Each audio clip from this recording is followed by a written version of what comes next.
দোহার এবং নবাবগঞ্জের সাবেক অবৈধ এমপি সালমান এফ রহমানকে আজকে দোহার একটি হত্যাচেষ্টার মামলায় এবং নবাবগঞ্জের একটি হত্যাচেষ্টার মামলায় আজকে আদালতে হাজির করা হয়। দোহার হত্যাচেষ্টার মামলায় বাদী শাহজাহান মাতবর এবং নবাবগঞ্জ হত্যাচেষ্টার মামলায় বাদী হলো ফাতেমা।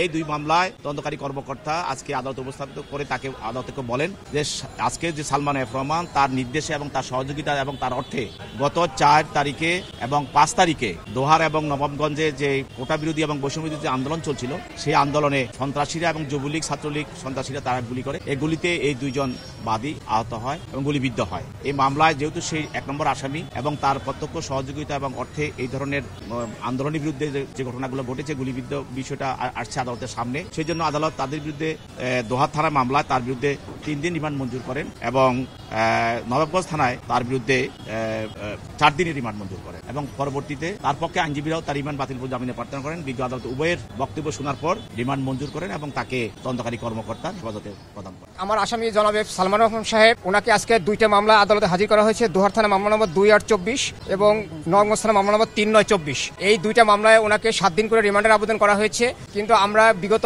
19/9 তারিখে ওনাকে এই আদালতে হাজির করা হয়েছিল এই রিমান্ড বিষয় শুনানির জন্য এবং সৌনেশ দেখানোর জন্য। তখন আদালত বলেছিল যে যেহেতু তার ইতিপূর্বে আরো 3টা মামলায় রিমান্ড পেন্ডিং আছে, অতএব আইনগতভাবে এখন শুনানির সুযোগ নেই, ওই রিমান্ডগুলো শুনানি শেষ হবে তারপরে এই রিমান্ডগুলো শুনানি হবে। কিন্তু সেই রিমান্ডগুলো আমাদের জানা মতে এখনো কোনো কার্যকরী করেন নাই, তারা রিমান্ডে নেন নাই। তারপরেও এই রিমান্ডটা আজকে তারা শুনানি করেছে, সেই আদেশে ব্যত্যয় ঘটে আমরা আদালতকে এটা শুনানিতে ইনফর্ম করেছি, কিন্তু সেটা আদালত আমলে নেন নাই। সেটা আমলে না নিয়ে আদালত তাদেরকে তাকে একটা মামলায় 3 দিন আর একটা মামলায় 4 দিন রিমান্ড মঞ্জুর করেছেন। আমরা এই আদালতের শুনানিতে বলেছি যে এই মামলাগুলো যিনি ভিকটিম তিনি নিজেই বাদী হয়েছেন এবং তিনি এই অভিযোগ করেছেন এজাহারে যে এই আসামির বিরুদ্ধে উনি পরোক্ষভাবে ইন্ধন দিয়েছেন। কিন্তু এটা একটা আইনের ভাষায় এটা একটা ভেদ কথা। পরোক্ষভাবে কোনো ইন্ধন দিয়েছেন, কাকে দিয়েছেন, এই ধরনের সুনির্দিষ্ট অভিযোগ দিতে হবে, সেটা তারা দিতে পারেন নাই। আর এজাহারে কে প্রত্যক্ষভাবে ঘটনা ঘটিয়েছে, কে বিস্ফোরণ ঘটিয়েছে এটা সুনির্দিষ্টভাবে বলা থাকা সত্ত্বেও এই ইজাহারনামী আসামিকে আমাকে যে রিমান্ড দেওয়া হয়েছে এটা আমরা মনে করি এটা সঠিক হয় নাই, এটা আইনানুগ হয় নাই। উনি আপনারা জানেন যে একটা 75 ইয়ার্স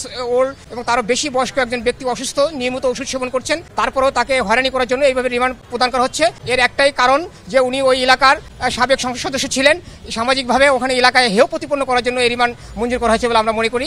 এটা আমরা আদালতকে বলেছি, এটা আমার বক্তব্য।